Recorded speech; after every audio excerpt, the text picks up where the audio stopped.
Bom, bom dia mais uma vez para vocês que estavam na aula anterior aí. Hoje a gente vai começar a ver alguns princípios e normas básicas de instalações elétricas residenciais, tá? É, e um pouquinho aí sobre as principais normas que existem, que a gente vai seguir também aí para estudar aí, como que a gente vai fazer o projeto de uma instalação elétrica. Bom, primeiramente, o que é, né, o projeto de uma instalação elétrica, seja ela residencial, industrial ou comercial? O projeto, bom dia, Luísa, agora que eu vi aqui a mensagem. Bom, o projeto de uma instalação, ele é a previsão que a gente faz de como que vai ser essa instalação e a gente tem que registrar, né, escrever, deixar registrado como que é o plano para executar essa instalação. Bom, esse projeto, né, que a gente tem que deixar ele por escrito, a gente tem que utilizar uma linguagem, a gente tem que seguir normas para padronizar a forma como que a gente faz esse projeto. Por quê? Nem sempre quem faz o projeto é quem vai executar esse projeto. Então, quem vai executar tem que entender lá a planta, tem que entender todo o projeto para conseguir executar ele da forma correta. Então, por isso que a gente tem normas para padronizar essa linguagem, para padronizar essa forma de fazer esse projeto. E mesmo que quem projete participe da execução, às vezes a obra também pode ser muito grande. Então, cada profissional vai ficar responsável por uma parte. Então, a gente tem que falar a mesma língua na hora de executar esse projeto, tá? E a gente vai aprender, não só nessa aula aqui, mas ao longo de toda a disciplina, como que a gente aprende a falar essa língua dos projetos elétricos aí, de acordo com as principais normas que a gente utiliza no Brasil, especialmente em Minas Gerais. Bom, um projeto elétrico a gente divide ele normalmente em quatro grandes partes, tá? O memorial de projeto, que é onde a gente justifica todas as escolhas que a gente faz no projeto e registra todos os cálculos necessários para dimensionar os componentes. O conjunto de plantas, né, esquemas e detalhes aqui, que é onde a gente é, vai desenhar a disposição dos elementos do projeto dentro da instalação, ou seja, por onde vão passar os eletrodutos, por onde vão passar os condutores, os circuitos daquela instalação. E a gente tem que desenhar isso aí, geralmente na planta baixa. As especificações que a gente pode colocar isso junto com a planta, tá? Ou junto com o memorial também, ou junto com os dois, onde a gente especifica os tipos de materiais que a gente vai utilizar e a dimensão de cada material. Por exemplo, para os circuitos que a gente projetar, eles têm que ter um condutor com uma isolação específica, com uma bitola específica, e a gente vai colocar estudo especificado também no projeto, tá? A gente não vai colocar que a gente precisa de um circuito para iluminação e deixar a pessoa que vai executar escolher a bitola do cabo. Isso aí tem que estar no projeto também. A gente tem que estar tudo especificado. Bom, e por último aqui o orçamento, tá? Quando a gente faz um projeto, é natural que a gente faça um orçamento para o cliente, para ele ter a ideia de quanto que vai custar executar esse projeto que a gente fez, tá? Então, também faz parte aí do projeto orçamento. Bom, e além ali do memorial das especificações, a gente tem a parte da planta baixa, né? Onde a gente desenha essa essa instalação, como que vão ficar dispostos aqui os elementos dentro da edificação. Bom, a gente normalmente representa os circuitos aqui em forma de diagrama unifilar. O que que é um diagrama unifilar? Cada linha dessa aqui, gente, é um eletroduto. E não significa que eu tenho um condutor em cada linha dessa aqui. Cada linha dessa aqui pode ter mais de um condutor, normalmente tem. E a gente diferencia a quantidade de condutores que tem dentro do eletroduto por essas simbologias que a gente está vendo aqui, ó, esses tracinhos, que a gente ainda vai ver o que, que significa cada um deles. Mas no diagrama unifilar, a gente tem um único traço para representar diversos condutores nesse traço. Bom, para determinadas partes do sistema, ou também um sistema completo aí, a gente pode representar ele também em forma de diagrama multifilar, onde cada traço em um diagrama multifilar vai representar um condutor, tá? Então, onde que a gente utiliza o diagrama multifilar? Onde faz diferença para a gente qual fase que a gente está utilizando, a forma de conectar um equipamento no sistema, tá? Por exemplo, aqui ó, o DPS, que é o dispositivo de proteção contra surtos. Eu tenho que conectar ele de uma forma muito específica aqui nas duas fases e na proteção, tá? Para ele funcionar da melhor forma. E no barramento de equipotencialização, que é a malha de terra, tá?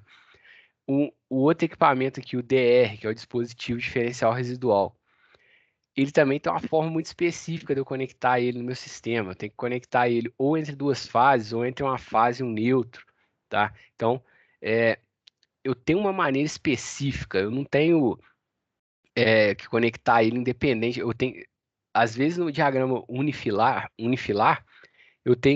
mostro lá, tem uma fase e um neutro, mas eu posso pegar qualquer uma das três fases para fazer isso, tá? Aqui não, aqui eu estou discriminando qual fase que eu estou pegando. Isso é importante para alguns equipamentos, principalmente em projetos industriais, onde eu tenho quadro de comando de máquinas, de motores. É muito importante um diagrama multifilar nesse caso, tá? Porque o motor, a maioria das vezes na indústria ele é trifásico, eu tenho que conectar dispositivos de proteção também, e dispositivos de acionamento desse motor. E geralmente faz diferença a forma que eu conecto entre as fases esse motor, tá? Então é mais comum nesse âmbito aí eu ter um diagrama multifilar.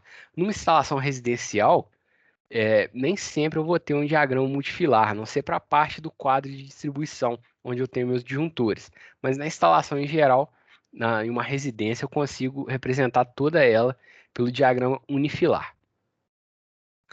Bom, e para a gente desenhar esses diagramas e especificar, né, os componentes do nosso projeto, como eu falei, a gente tem que seguir normas para a gente falar a língua dos profissionais que trabalham com isso. Bom, e a gente tem normas a nível nacional e a nível local. A nível nacional, a gente segue as normas da ABNT, tá? E eu separei algumas aqui como exemplo, mas tem mais normas do que isso, tá? Mas as principais aqui, elas são as NBRs.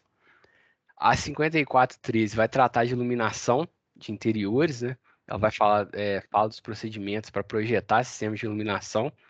A 5461 trata dos disjuntores, né, dos dispositivos de proteção de circuitos de baixa tensão. A 5419 fala de SPDA, que é Sistema de Proteção contra a Descarga Atmosférica. A norma 5444 é uma norma que trata especificamente da simbologia que a gente vai utilizar para desenhar o diagrama de uma instalação.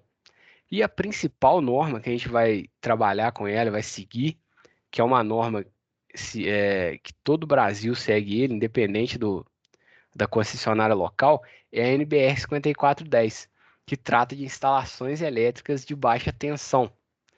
E ela nos dá o norte, é ela que padroniza toda essa simbologia, todas as nomenclaturas que a gente vai utilizar num projeto elétrico.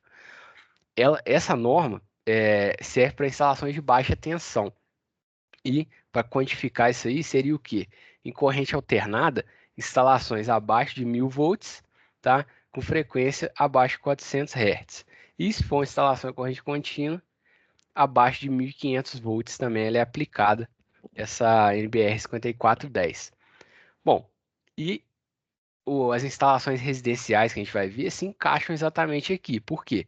São instalações com tensões de 127 ou 220 volts, tá? Se for monofásica ou bifásica, com frequência de 60 Hz. Então, está se encaixando exatamente aqui onde essa NBR 5410 vai servir, né? Se a gente tiver que trabalhar com uma instalação de tensão mais alta, né? Instalações que a gente conecta no sistema de alta tensão, aí existem outras normas, as especificações são diferentes, tá? São até mais rigorosas aí em relação à segurança quando a gente trabalha com alta tensão. Mas por enquanto a gente vai com essa aqui. Bom, e a nível local, a gente tem as normas das concessionárias, tá? No caso de Leopoldina é Energisa, mas tem a CEMIG também em cidades próximas, tá? A maior parte de Minas Gerais é atendido pela CEMIG. Então, a gente tem que ficar de olho também nas diferenças entre as normas da CEMIG e da Energisa, porque quando a gente trabalha numa empresa que faz projetos elétricos, né, trabalha com instalações elétricas, ela não vai se limitar a fazer instalações só em uma cidade, ela vai pegar uma região. E aqui em Minas, como a gente tem essas duas concessionárias, a gente tem essa diferença tem que saber diferenciar alguns pontos das normas. São muito parecidas as normas, tá? São quase a mesma coisa. Alguma coisinha ou outra aí difere, tá? E eu listei aqui as principais normas de cada um. Na Energisa, a gente tem as NDU, que são as normas de distribuição unificada. E aqui, ó, a gente tem a NDU 1, que trata de fornecimento em tensão secundária, ou seja, em baixa tensão, para edificações individuais ou agrupadas de até 3 unidades. Então, se eu tiver um prédio ou um aglomerado ali com até 3 residências ou 3 lojas, enfim, ou 3 unidades consumidoras, eu tenho que seguir a NDU 1. Se eu tiver o fornecimento aqui em tensão secundária para um local com mais de 3 unidades consumidoras, eu já tenho que seguir a NDU 3. Ela também vai servir para o fornecimento em tensão primária, tá? Mas se eu tiver mais de 3 unidades, eu tenho que seguir ela. E tem a NDU 2, que é para o fornecimento de energia elétrica em tensão primária, tá? Para esse mesmo caso aqui, até 3 unidades consumidoras também. Essa é a forma que e tem mais, né? Normas aqui, eu parei na 3, mas tem mais algumas. Mas para nós aqui, por enquanto, essas aqui vão ser suficientes. Essa é a forma da Energisa dividir, né? As normas de acordo com a característica das instalações. A CEMIG divide de uma maneira um pouquinho diferente, tá? As normas da CEMIG são as NDs, as normas de distribuição, e na seção 5 dessas normas que a gente trabalha aqui normalmente, tá? A ND 5.1, ela trata do fornecimento de energia elétrica em tensão secundária, porém só para edificações individuais e para redes de distribuição aérea, tá? A CEMIG faz essa diferenciação se você está recebendo a energia por uma rede aérea ou por uma rede subterrânea, tá? E aqui só essa norma ND 5.1 só serve para edificações individuais. Então, se eu tiver lá um pequeno prédio com 3 apartamentos, na Energisa eu posso usar a ND 1. Na CEMIG não, na CEMIG eu já tenho que usar outra norma, tá?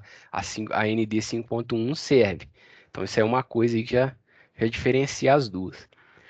A ND 5.2, ela trata do fornecimento em tensão secundária ainda, tá? Para edificações coletivas, com duas ou mais unidades consumidoras. Então, já tem que passar para ela se eu tiver mais de uma unidade. A 5.3 fala de fornecimento em média tensão, tá? Para a rede, tanto faz se for aérea ou subterrânea. E a 5.5, ela trata do fornecimento de energia em baixa tensão, tensão secundária, porém para redes subterrâneas. E essa aqui, a 5.5, tanto faz se a edificação é individual ou coletiva. Eu não consigo usar só ela, eu tenho que usar a 5.1 ou a 5.2 em conjunto com a 5.5, se for em distribuição subterrânea, beleza? Então, tem essas pequenas diferenças aí, mas se vocês abrirem a norma, as recomendações mudam muito pouco de uma para outra, da Energisa para a CEMIG. Mas no local que foi instalado, a gente tem que observar o que diz a norma local. Bom, mas por enquanto, é o que a gente vai ver na aula de hoje.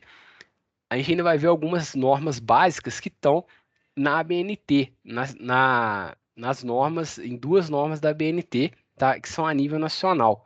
Essas são recomendações de seguir essas normas da ABNT, tanto lá na norma da CEMIG quanto da Energisa vai ter lá. Para o projeto, a recomendação é seguir a norma NBR e o número tal, tá? Bom, e a gente vai começar aqui pela simbologia que a gente utiliza lá na planta baixa.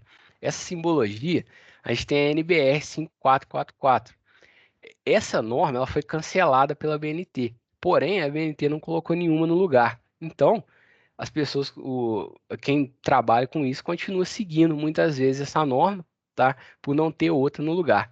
Mas a BNT, ao invés de fazer outra norma, ela sugere utilizar uma norma internacional para isso. São duas normas internacionais aqui da IEC, tá? Mas, como não tem uma recomendação específica para isso, a gente tem simbologias usuais que os próprios livros aí que a gente utiliza sugerem, tá?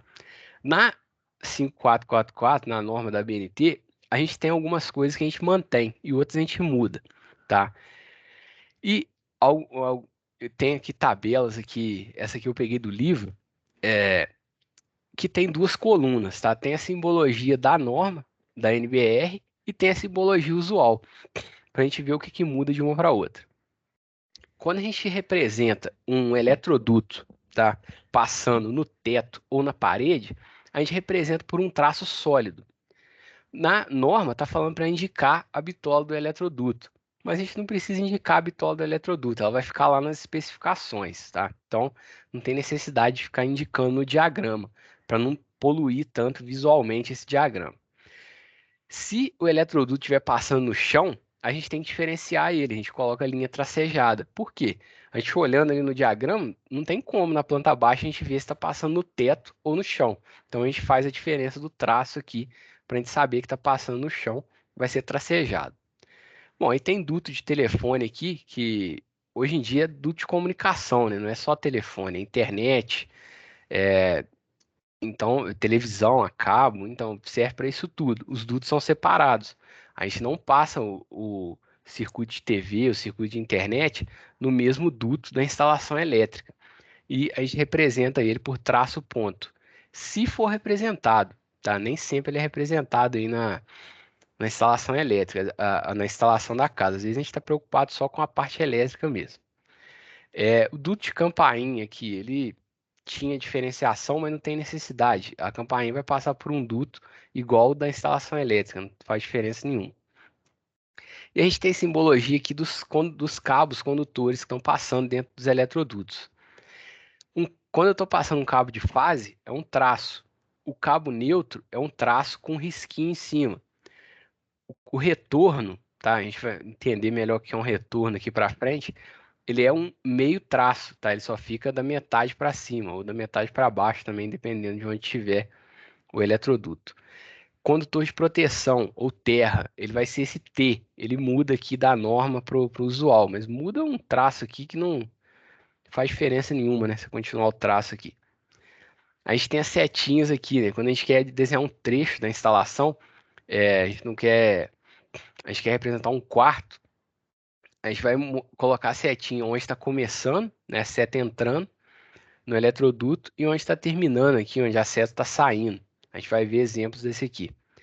O interruptor, né, quando a gente representa o interruptor, eu gosto de usar igual da norma. Eu gosto de usar aqui a simbologia com esse círculo.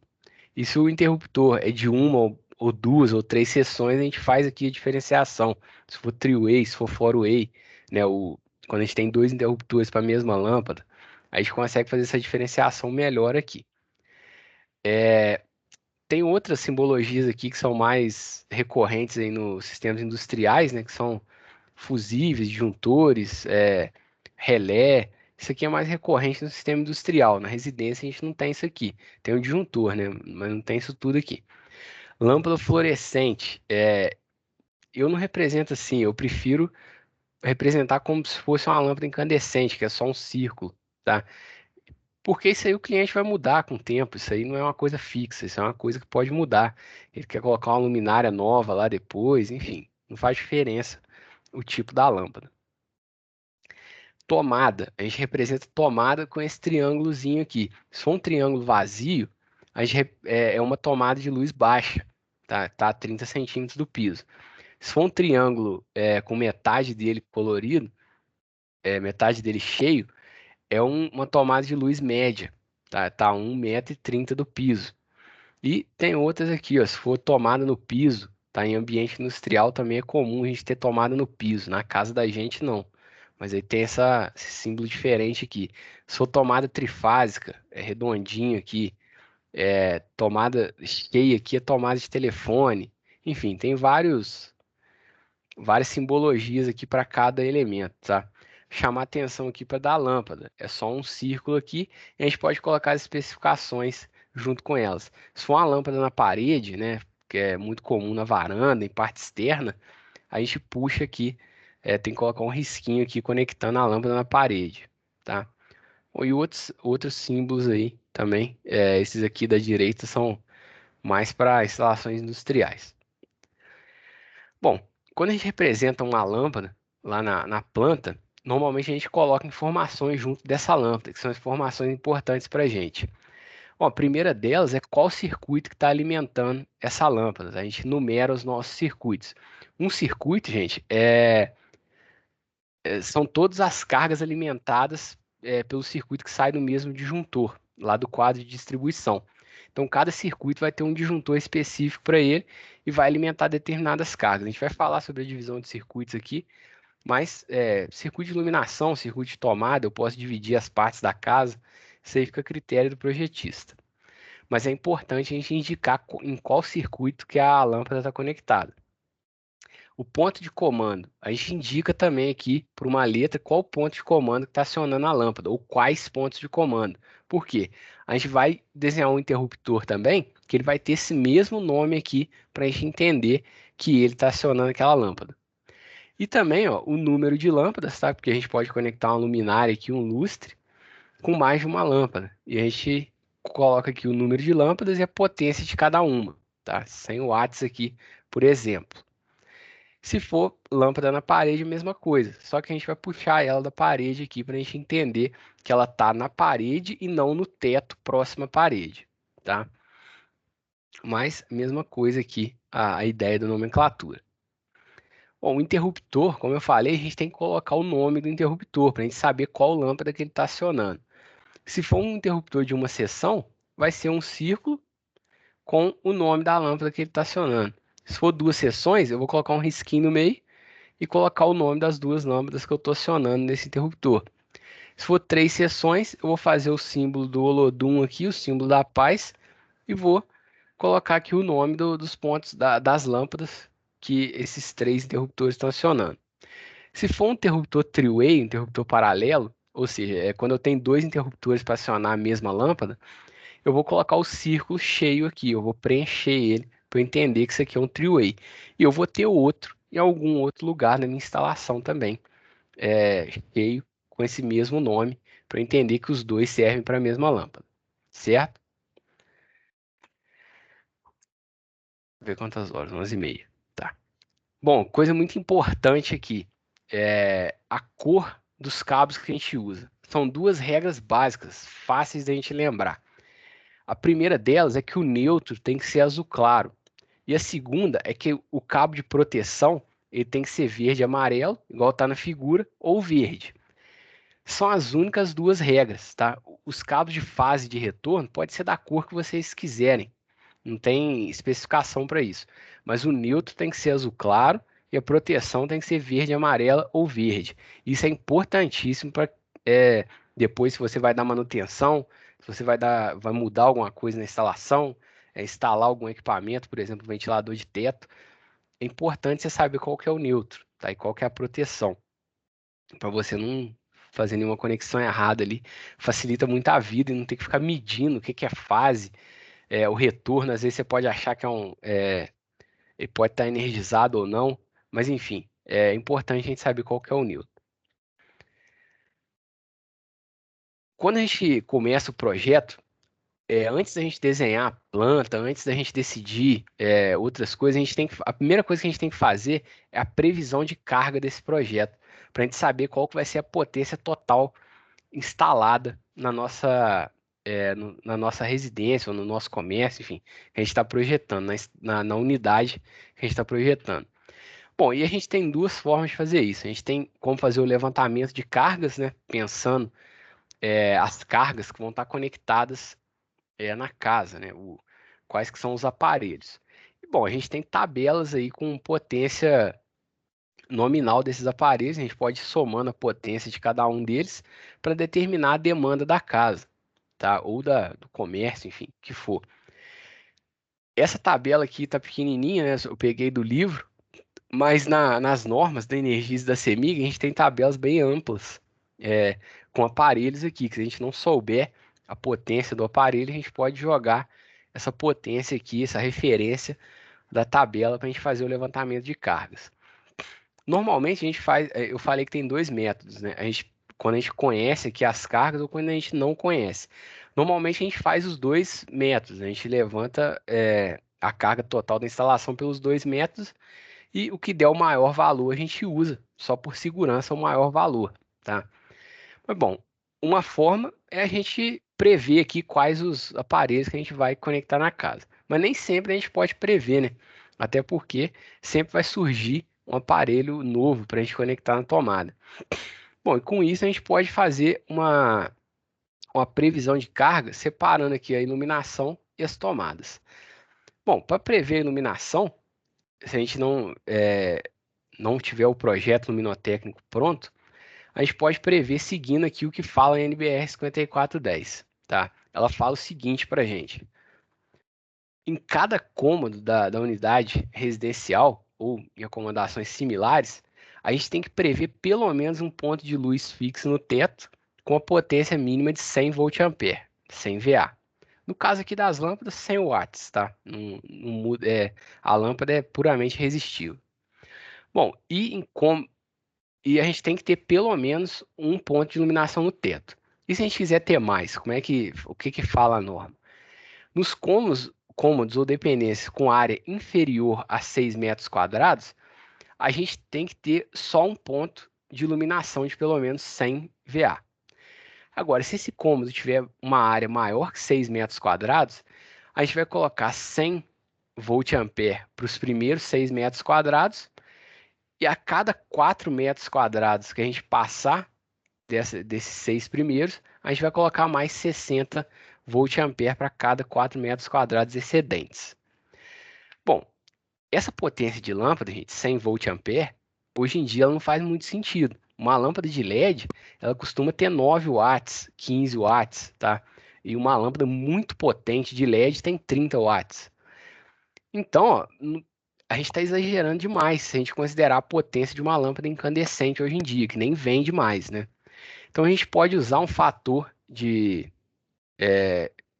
A gente pode dividir essa potência por 4, considerando que a gente vai utilizar lâmpada fluorescente ou de LED, tá? Então a gente divide essas potências por 4. Esse valor de 100 VA e de 60 VA. A gente vai trabalhar, na verdade, com 25 e 15 VA, seguindo essa mesma regra da área aqui. Porém, a gente vai reduzir a potência da lâmpada. Por quê? Senão a gente vai calcular uma potência exagerada para iluminação, quando na verdade não é essa potência toda, porque a gente não usa lâmpada incandescente mais, tá?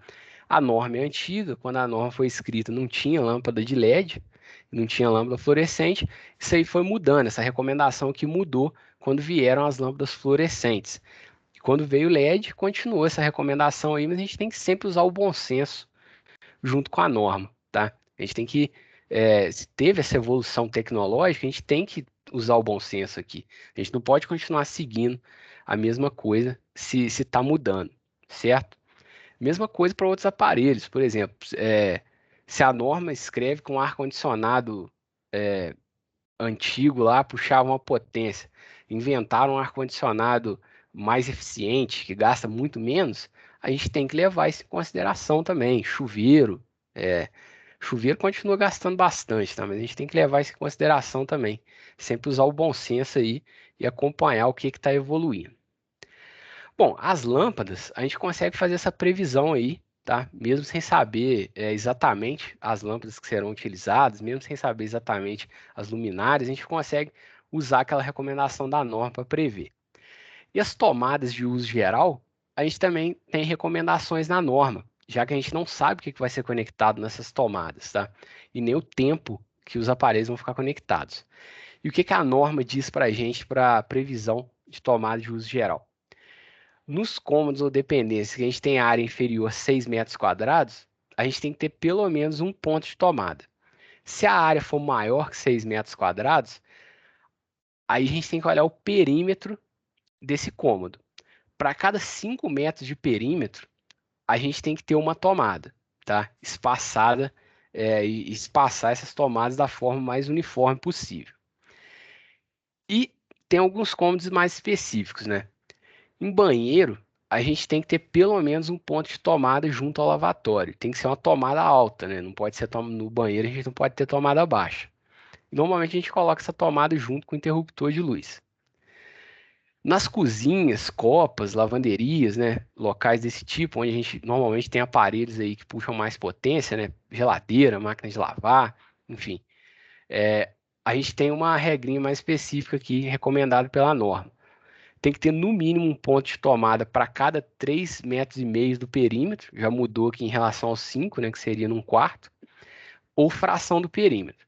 Mas aqui, ó, tem outra recomendação também, que é se eu tiver bancadas, né? Bancada na lavanderia, bancada na cozinha, com largura superior a 30 centímetros, eu tenho que prever um ponto de tomada em cima dessa bancada também, tá? Mas, no geral, a gente consegue seguir aqui esses 3,5 metros de fração do perímetro.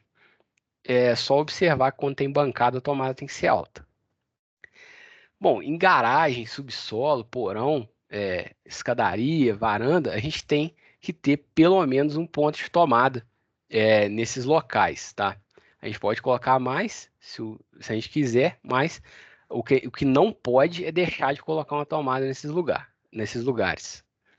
E no caso de varandas, o ideal é que a tomada seja na varanda. Se não for possível colocar uma tomada na varanda, ela tem que ficar na parte interna, o mais próximo possível dessa varanda. Então é isso que a norma diz para a gente. Se for um quarto, uma sala, até 6 metros quadrados, pelo menos um ponto de tomada. Maior que 6 metros quadrados, a cada 5 metros de perímetro, uma tomada. E no banheiro, uma tomada ali junto com o lavatório. Na cozinha, essa questão do perímetro aqui, a gente é mais rigoroso, é menor, né? A fração do perímetro é 3,5 metros, e observar a questão das bancadas. No mais aí, só essa é a recomendação da norma, mas a gente pode sempre colocar mais, né? Se a gente quiser colocar mais tomadas do que a norma está recomendando, a gente coloca. Fica a nosso critério. Não pode colocar menos. Bom, e a potência dessas tomadas? Eu falei da potência da lâmpada, lá a gente quer prever a potência. Como a gente faz para prever a potência das tomadas aí de uso geral?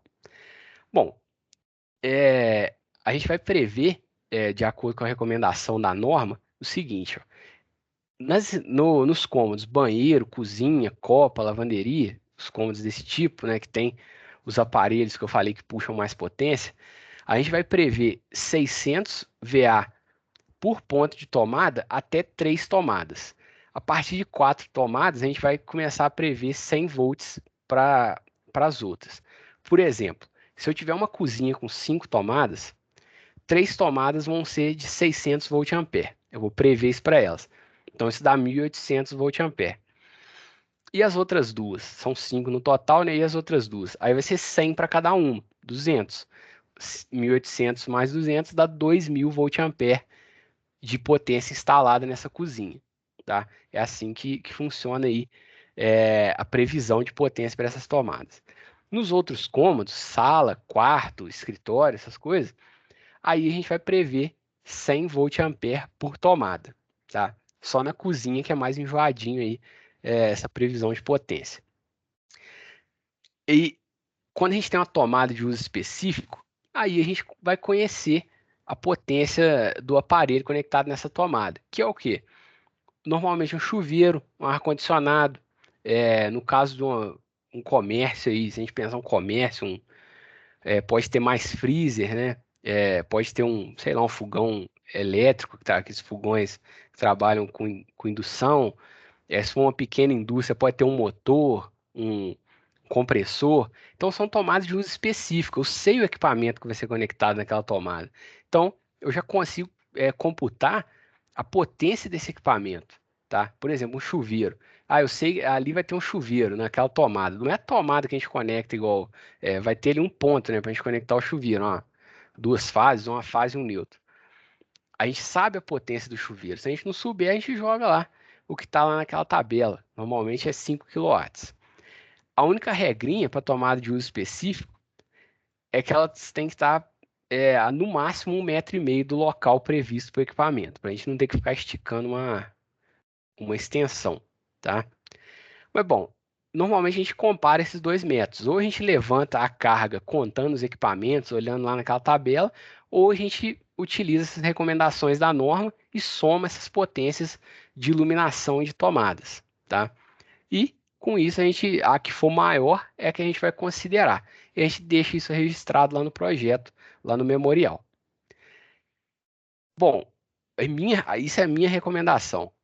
Sempre jogar para cima essa previsão de carga, tá? Porque a gente não sabe o que vai ser conectado na tomada, tá? Então, esperem o pior do cliente aí. Ele sempre vai fazer esse tipo de gambiarra aqui. Então, sempre tem que ter o bom senso aí para sobredimensionar algumas coisas. Ô, Andrei, Senão, se colocar uma tomada, por exemplo, que exige uma energia superior à carga que tem lá, pode dar um curto, né? não, não, aí não. Isso que você falou é justamente o contrário.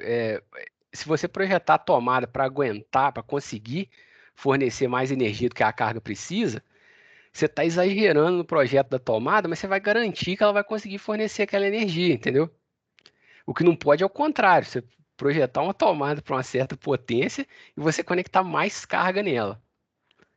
Aí o que que pode acontecer? Pô, os cabos que vão da tomada até o disjuntor derreter. Isso não vai acontecer, porque o disjuntor vai acionar, mas enfim, você sobredimensionar a tomada é justamente por segurança, tá? Beleza. Tá, mas assim, aquela previsão de carga é diferente do projeto da tomada em si. Por quê? É, por exemplo, eu falei na cozinha, aquele exemplo da cozinha, eu tenho 5 tomadas, né? Eu não vou projetar, para eu prever a carga, eu vou aplicar aquela regra. Mas para eu projetar a tomada, eu não vou projetar 3 tomadas de 600 volt ampere e duas de 100. Eu vou projetar elas iguais, tá? Eu vou pegar esses 2.000 e vou dividir por 5. Vai dar 400 volt ampere por tomada, tá? Essa é só a previsão, mas eu vou tentar uniformizar ali.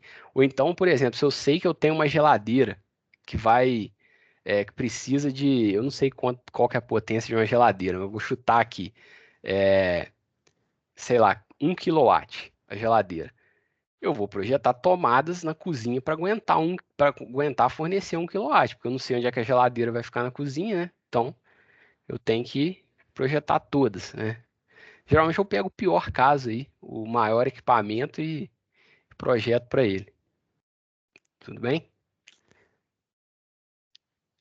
Bom, então, quantas horas? Tá. Isso mesmo. Para finalizar a aula aqui, falar sobre a divisão de circuitos. Bom, a gente previu a carga ali, né? Eu falei como é que a gente divide as tomadas e a iluminação na casa. A iluminação a gente ainda vai falar muito especificamente dela quando eu falar de luminotécnica, que ao invés de a gente colocar o mínimo de iluminação, como diz essa norma aqui, a gente pode otimizar, né, a iluminação, colocar da forma mais eficiente, trabalhar com iluminação estética, melhorar a estética dela de acordo com o que o cliente quer, tá? Muito importante também. Mas a gente pode seguir a norma ali a princípio. Bom, mas eu sei quantas tomadas eu vou precisar nos cômodos, a iluminação, só que eu posso dividir isso e devo dividir isso em circuitos também. Eu posso dividir os circuitos da instalação. Como eu falei antes aí, ó, o circuito é cada circuito sai de um disjuntor lá do quadro de distribuição. Eu tenho o disjuntor geral, né, que vai receber a alimentação lá da rede, e depois esse disjuntor geral tem vários disjuntores, um para cada circuito. Nesse exemplo aqui, ó, eu estou dividindo aqui iluminação do piso superior, iluminação do piso inferior, você parece um local de 2 andares, né? Iluminação externa, iluminação da escada, iluminação mezanino. Deve ser uma casa bem chique, né, isso aqui, para ter mezanino. Mas tudo bem, pode ser um restaurante também. Mas enfim, eu, eu devo dividir os meus circuitos, a minha instalação em circuitos. Por quê? Os dois principais motivos é o quê? Limitar os problemas com falta. Se eu causar um curto, causar um acidente, uma parte da instalação, eu não vou parar de atender o resto da instalação por causa de um curto e uma tomada, por exemplo. Se eu tiver toda a minha instalação da residência no mesmo disjuntor, eu dei um curto numa tomada, vai apagar a luz, eu vou deixar, o disjuntor vai abrir, eu vou deixar de fornecer energia para a casa inteira. Se, por exemplo, for uma casa pequena, eu separar a iluminação das tomadas, se eu fechar um curto na tomada, a iluminação vai continuar funcionando normalmente, tá? Então, esse já é um bom motivo para a gente separar. E o outro motivo é a gente não sobrecarregar um circuito só. Senão eu vou ter que dimensionar cabos muito grandes para esse circuito, porque ele vai ficar com uma potência muito grande. E se eu dividir em circuitos com potências menores, eu consigo utilizar cabos com a bitola menor. Eu consigo utilizar eletrodutos menores, tá? E isso vai baratear o custo da minha instalação no final das contas. É muito importante também. E bom, a gente tem algumas restrições, né, que a norma, a NBR 5410, fala para a gente sobre essa divisão de circuitos. Sempre que eu tiver um, um equipamento que demanda uma corrente de 10 amperes ou mais, eu tenho que ter um circuito específico para esse equipamento, que é o caso dos chuveiros, do ar-condicionado, né? Quando eu tenho um chuveiro em casa, eu tenho um disjuntor só para o chuveiro, eu tenho um circuito só para ele, tá? Porque ele é um equipamento que demanda muita potência. Então, isso é uma regrinha aí.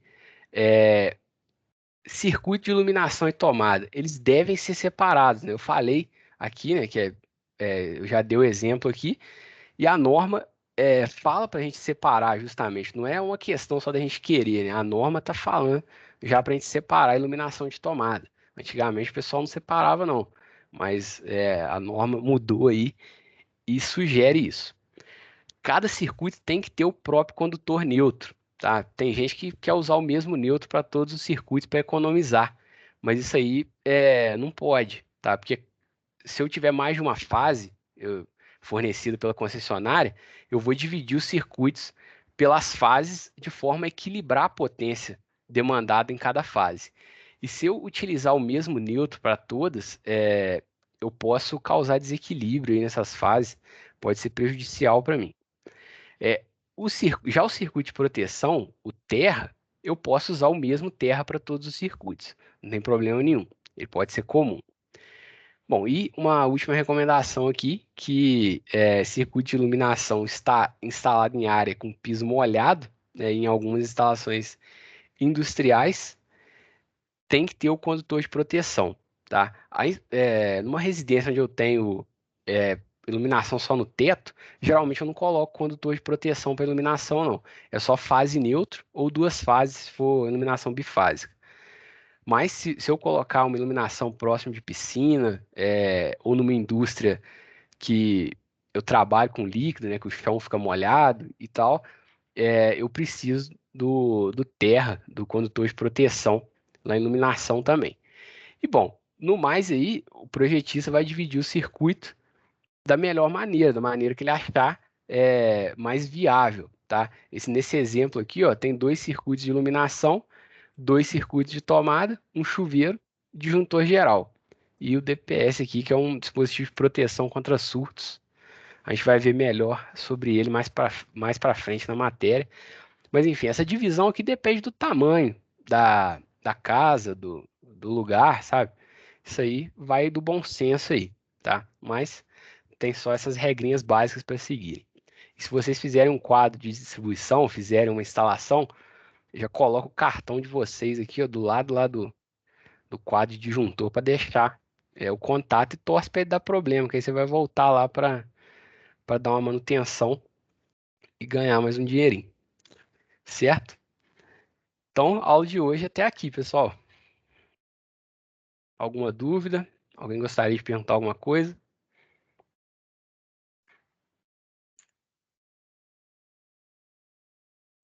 Não, Andrei, tá tranquilo. Tranquilo? Ó, semana que vem vai ter um estudo dirigido dessa disciplina aqui também, tá? Eu vou passar ele semana que vem.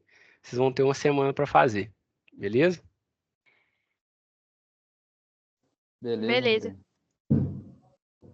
Então, bom dia para todo mundo. Bom, até. Não tem aula com vocês essa semana mais, não. Até semana que vem. Tchau, bom dia. Valeu, Andrei. Até semana que vem. Tchau, pessoal.